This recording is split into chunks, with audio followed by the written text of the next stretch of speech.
বন্ধুরা, প্রিয়াঙ্কার রান্নাঘরে আপনাদের সবাইকে স্বাগত। আজকে আমি আরও একটা নতুন রান্না দেখাবো আপনাদের, যেটা আমি ছানা দিয়ে আলুর দম করবো। এই ছানাটা আমি বাড়িতেই বানিয়েছি। আর কিভাবে আলুর দমটা করবো সেই মশলাগুলো আমি নিয়ে নিয়েছি। আর আমি আগের থেকেই আলুটাকে আমি সিদ্ধ করে নিয়েছি, এটা সিদ্ধ করে ছুলে রেখেছি। আর আমি কি কি মশলা নিয়েছি তাহলে দেখিয়ে দিই। প্রথমে আমি নিয়েছি এখানে দুটো মিডিয়াম সাইজের পেঁয়াজ বেটে রেখেছি, দুটো টমেটো পেস্ট করে নিয়েছি। এখানে আমি মশলাতে নিয়েছি জিরে 1 চামচ, ধনে হাফ চামচ, আর ঝাল আপনাদের আন্দাজ মতন নেবেন। আদা আমি 1 ইঞ্চি মতন নিয়েছি, আর কয়েক কোয়া রসুন দিয়ে একসঙ্গে পেস্ট করে নিয়েছি। আর এখানে আমার লাগবে, এখানে আমি 15 থেকে 16টা কাজু বাদাম আর কিছুটা কিশমিশ একসঙ্গে পেস্ট করে নিয়েছি। আর মেন আমার যে জিনিসটা লাগবে সেটা হচ্ছে ছানা। এই ছানাটা আমি বাড়িতেই করেছি। এই ছানাটা আলুর দমটার স্বাদটাকে বাড়িয়ে দেয়।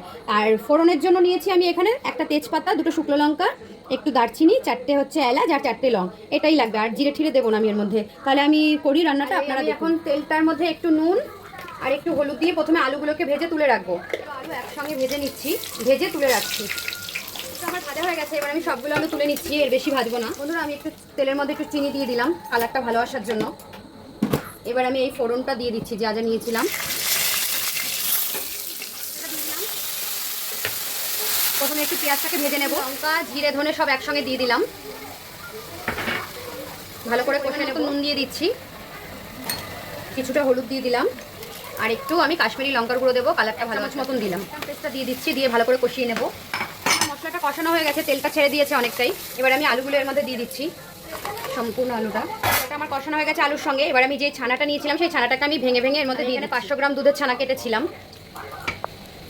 এবার ভালো করে মিশিয়ে এটা আলুটা কষানো হয়ে গেছে। এবার আমি যে কাজু আর কিশমিশের পেস্টটা করেছিলাম সেটা দিয়ে দিচ্ছি। এখন আমার কিন্তু গ্যাস আস্তে আছে, এটা দিয়ে আমাকে মেশাতে হবে। মিশিয়ে তারপরে আমি কষিয়ে জল দেবো। গরম হয়ে গেছে কাজু বাদাম বাটাটা দিয়ে। এবার আমি বাটিতে গরম জল বসিয়ে দিয়েছিলাম, সেই গরম জলটা পরিমাণ মতন দিয়ে দিচ্ছি। মাখাই হবে, বেশি ঝোল হবে না।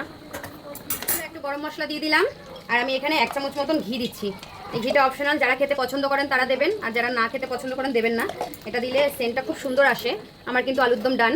এবার আপনাদের সার্ভ করে দেখাচ্ছি আমি। আমার এদিকে ছানার আলুর দম আর লুচি রেডি। দেখো আমি লুচির সঙ্গে সার্ভ করেছি, কি দারুণ হয়েছে দেখো। এটা কিন্তু খেতে গ্রেভিটা এত টেস্ট হয়, তোমরা করে খাবে। আর হচ্ছে কি আমাকে কমেন্ট করে জানাবে যে কেমন হয়েছে। অবশ্যই আমাকে আমার পাশে থেকেও আমাকে লাইক শেয়ার করো। ধন্যবাদ।